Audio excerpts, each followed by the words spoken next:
आज हमारे पास जो टॉपिक है वो है जी vital force, concept of vital force theory. अब वाइटल फोर्स का क्या मतलब है? वाइटल का जो लफ्जी मतलब है वो है जी अननाउन, एक ऐसी फोर्स जो कि अननाउन है। ठीक है जी, अननाउन का मतलब क्या होता है कि जिसको हम जानते न हो कि कौन सी फोर्स है। नाउन कहते हैं जानने वाले को और अननाउन कहते हैं जिसके बारे में पता न हो।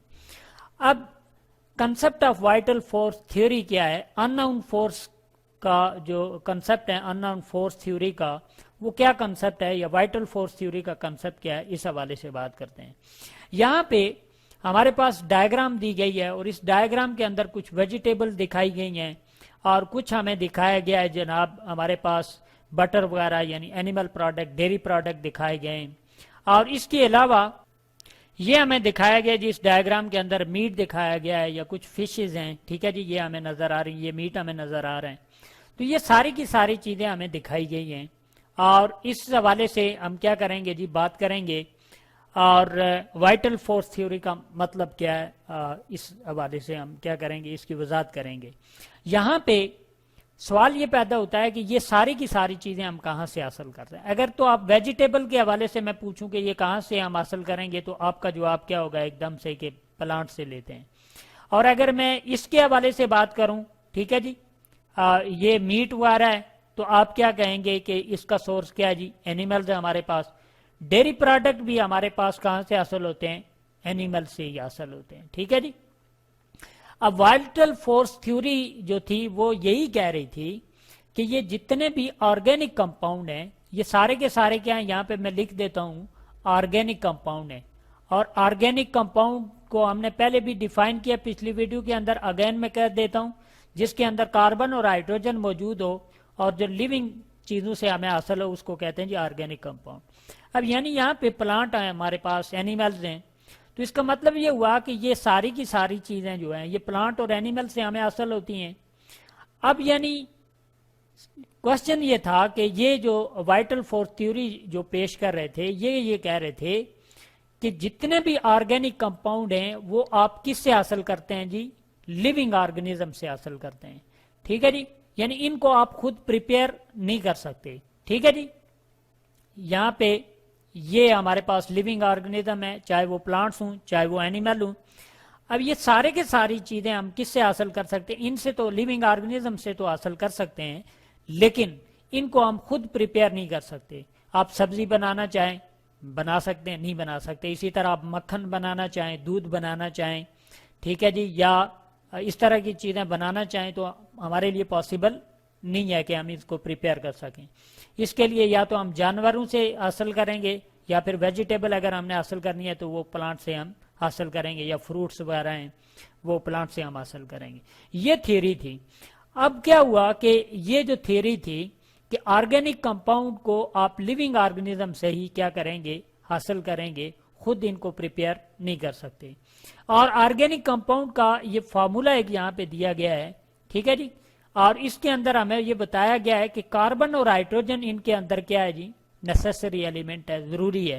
यानी जिसके अंदर कार्बन और हाइड्रोजन मौजूद है वो हमारे पास क्या है, ऑर्गेनिक कंपाउंड है। ये सारी की सारी जो चीजें इनके अंदर कार्बन भी मौजूद है और हाइड्रोजन भी मौजूद है। लेकिन हुआ क्या कि बाद में ये एक और डायग्राम हम देखते हैं, इसके अंदर अगर आप देखें तो इसके अंदर क्या होता है जी, ये जो चीज है ammonium cyanide, sorry cyanate, ammonium cyanate, ठीक है जी, और इसी के साथ ही एसिडल्डिहाइड, दो हमारे पास कंपाउंड थे, नंबर 1 एंड नंबर 2। ठीक है जी, ये दो हमारे पास क्या थे, ये हमारे पास कंपाउंड थे। इसको मैं अगेन लिख देता हूं, नंबर 1 एंड नंबर 2। इनके जरिए से इसने पहला ऑर्गेनिक कंपाउंड यानी यूरिया तैयार कर लिया। ठीक है जी, ये यूरिया का फॉर्मूला है, दिस वन। ठीक है जी, और यूरिया हमारे पास क्या है, ऑर्गेनिक कंपाउंड है। अब ऑर्गेनिक कंपाउंड क्यों है, ठीक है जी, ऊपर जो हमने डेफिनेशन की कि जिसके अंदर कार्बन और हाइड्रोजन मौजूद हूं, अब इसके अंदर कार्बन भी मौजूद है, अब इसके अंदर हाइड्रोजन भी मौजूद है, लिहाजा ये हमारे पास क्या है, ऑर्गेनिक कंपाउंड है। इसकी अगर आप बात करें, यहां पे ये कार्बन आपको नजर है, ये कार्बन नहीं है, ये CN है, इसको साइनाइड साइनेट कहते हैं, साइनेट। ठीक है जी, CN को, ठीक है जी। और ये हमारे पास यानी एमोनियम साइनेट है और साइनाइट इसको कहते हैं CN को, ठीक है जी, और O लगा हुआ तो साइनेट पढ़ेंगे इसको, ठीक है जी। ये हमारे पास चीज आ गई, यानी पहला ऑर्गेनिक कंपाउंड खुद से हमने क्या कर लिया जी, प्रिपेयर कर लिया। इसका मतलब ये हुआ कि ये जो वाइटल फोर्स थ्योरी थी जो कि हमें कह रही थी कि ये खुद हम प्रिपेयर नहीं कर सकते, वो क्या हो गई जी, रिजेक्ट हो गई, ठीक है जी।